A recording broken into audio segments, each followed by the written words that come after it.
இப்படிதான் பழக்கங்களால் வளமுடன் வாழ என்னதான் சொல்கிறது நம்ம திருக்குறள் தெரிஞ்சுக்கலாமா? Habit management. இன்னைக்கு நம்ம அடுத்த திருக்குறள் படிக்க போறோம். சரி, லாஸ்ட் கிளாஸ் என்ன கேள்வி கேட்டிருந்தேன்?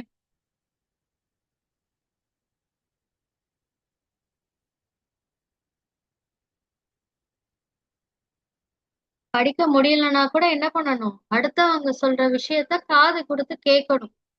சரிங்களா? எப்படியோ ஏதோ ஒருத்தங்க படிச்ச அனுபவப்பட்டவங்க இப்ப ஆராய்ச்சி செஞ்சு சில விஷயங்கள் சொல்லுவாங்க இல்லையா?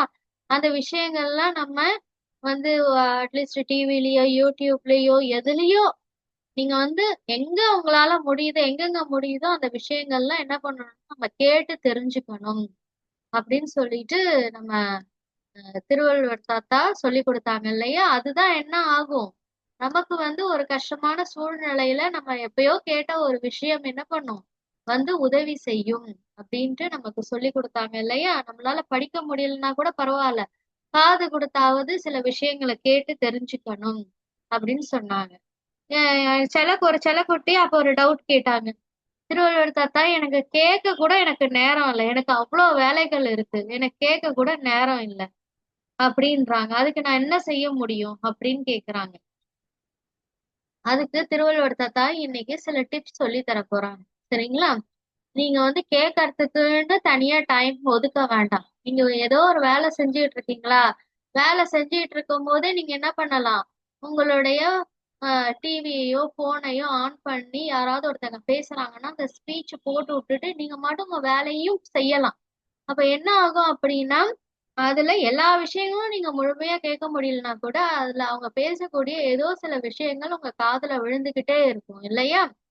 சரி, நீங்க அப்ப எந்த அளவுக்கு அதாவது அந்த விஷயங்களை காதுல வாங்குறீங்களோ அந்த அளவுக்கு உங்களுக்கு அது பயனை தரும், உங்களுக்கு பெருமையை தரும் அப்படின்னு நம்ம திருவள்ளுவர் சொல்றாங்க. சரிங்களா? இங்க ஒருத்தங்க பேசுறாங்க. பேசும் பொழுது இவங்க என்ன பண்றாங்க, நல்லா கவனிக்கிறாங்க. சரிங்களா? கவனிக்கும் பொழுது இவங்க இவங்கள பத்தி ஒரு நல்ல அபிப்பிராயத்துல நினைக்கிறாங்க, நல்லா கவனிக்கிறாங்களே அப்படின்னு சொல்லிட்டு. அது மட்டும் இல்ல, இவங்க கேட்கக்கூடிய விஷயங்கள் இவங்க சொல்றாங்க இல்லையா, அதை கேட்டுக்கிறாங்க இல்லையா, அந்த விஷயங்கள் என்னைக்காவது ஒரு நாள் நிச்சயமா அவங்களுக்கு ஒரு பெருமையும் நன்மையும் தரும், அவங்களுக்கு நல்ல உபயோகமா இருக்கும். சரிங்களா? அதனால கேட்கறதுக்கு நேரம் இல்ல அப்படின்னு ஒதுக்கிடாதீங்க. நீங்க ஏதோ ஒரு வேலை செய்யும் பொழுது, ஒரு வேலை சாப்பிடுறீங்க, இல்ல விளையாண்டுட்டு இருக்கீங்க, சரிங்களா, இல்ல ரெஸ்ட் எடுத்துட்டு இருக்கீங்க, எந்த உங்களுக்கு நீங்க என்ன வேலை செஞ்சாலும் சரிங்களா, அந்த டைம்ல நீங்க என்ன பண்ணலாம், ஒரு ஆடியோ ஏதாவது ஒண்ணு ஓட விட்டுட்டு உங்களுக்கு தேவையான விஷயங்கள், சரிங்களா, அது சம்பந்தமான ஆடியோஸ் வீடியோஸ் அதெல்லாம் நீங்க போட்டு விட்டுட்டு நீங்க என்ன பண்ணலாம், நீங்க அந்த வேலையை செஞ்சுக்கிட்டு இதையும் காதுல வாங்கிக்கிட்டே இருக்கலாம். அதுதான் நம்ம திருவள்ளுவர் தாத்தா இங்க சொல்லி தராங்க. இணைத்தானும் நல்லவை கேட்க அனைத்தானும் ஆன்ற பெருமை தரும் அப்படின்னு கேள்வின்ற அதிகாரத்துல நமக்கு சொல்லி தராங்க. சரிங்களா?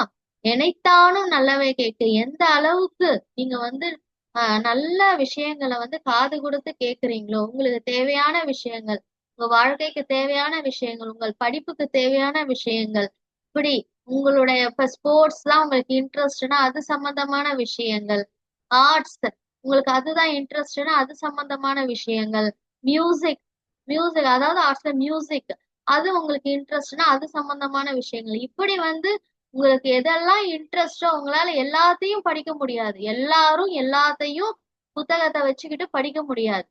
சரிங்களா? அதனால படிக்காமலையும் விடக்கூடாது. அதுக்காக தான் இங்க நம்ம திருவள்ளுவர் தாத்தா சொல்றாங்க, உங்களுக்கு ஏதாவது ஒரு விஷயம் படிச்சுக்கணும் கத்துக்கணும்னு நீங்க நினைச்சீங்கன்னா அதுக்கு டைம் இல்லைன்னு ஒதுக்கிடாதீங்க. இப்படி நீங்க கேட்கறது மூலமா சில விஷயங்களை கத்துக்கலாம். அதுக்காக கேட்கறதுக்கும் டைம் இல்லைன்னு விட்டுடாதீங்க. சரிங்களா?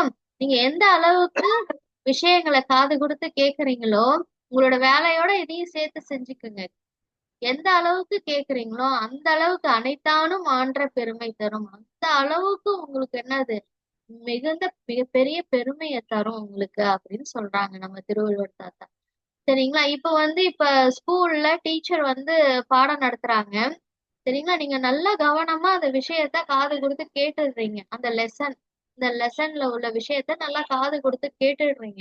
இப்ப எக்ஸாம் போறீங்க. எக்ஸாம் போகும்போது உங்களால வந்து அந்த லெசனை நீங்க கவனிக்காம படிக்காம விட்டுடுறீங்க.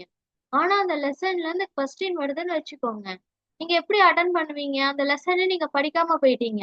ஆனா அந்த டைம்ல உங்களுக்கு அந்த டீச்சர் வந்து கிளாஸ் ரூம்ல அந்த லெசனை பத்தி அந்த விஷயங்கள்லாம் எக்ஸ்பிளைன் பண்ணிருப்பாங்க இல்லையா? அப்ப அந்த நேரத்துல உங்களுக்கு கை கொடுக்கும் அந்த காதால கேட்ட விஷயங்கள். நீங்க படிக்கலைன்னா கூட அந்த நேரத்துல டீச்சர் வந்து கிளாஸ் ரூம்ல பாடம் எடுத்தாங்க இல்லையா? அந்த விஷயங்கள் உங்களுக்கு ஞாபகத்துக்கு வரும். வந்து நீங்க என்ன பண்ணுவீங்க? அந்த கொஸ்டினுக்கு அவ்வளவு சூப்பர் டூப்பரா ஆன்சர் எழுதி ஃபுல் மார்க் வாங்கிடுவீங்க. சரிங்களா? அப்ப வந்து கேக்குறது அவ்வளவு முக்கியம். இந்த மாதிரி நான் ஒரு எக்ஸாம்பிளுக்காக தான் ஆன்ட்டி சொல்றேன். இந்த மாதிரி உங்க லைஃப்ல நிறைய நடந்திருக்கும். இனிமேலும் நிறைய நடக்கும். நீங்க நல்ல விஷயங்களை காது கொடுத்து கேட்டு பாருங்களேன். அது உங்களுக்கு இதே மாதிரி நிறைய சூழ்நிலைகள்ல வந்து ஹெல்ப் பண்ணி உங்களுக்கு நல்ல பெருமையை வாங்கி தரும். நீங்க குட் மார்க்ஸ் வாங்குனீங்கன்னா அது உங்களுக்கு பெருமை தானே. சரிங்களா? அதனால கிளாஸ் ரூம்ல இந்த லிசனிங் ஹாபிட்டை இன்க்ரீஸ் பண்ணிக்கோங்க.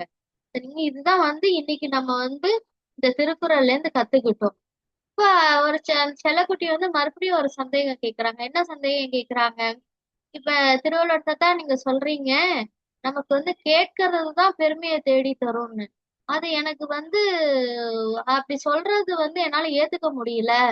ஏன்னா வந்து நமக்கு எது பெருமையை தரும்னா நம்ம கிட்ட இருக்கிற பணம், பெரிய வசதி வாய்ப்பு, மற்ற செல்வங்கள் இதெல்லாம் தான் நமக்கு பெருமையை தேடி தரும் இல்லையா? நம்ம வாழ்க்கைக்கு பெருமையை தரக்கூடியது இதுதான்.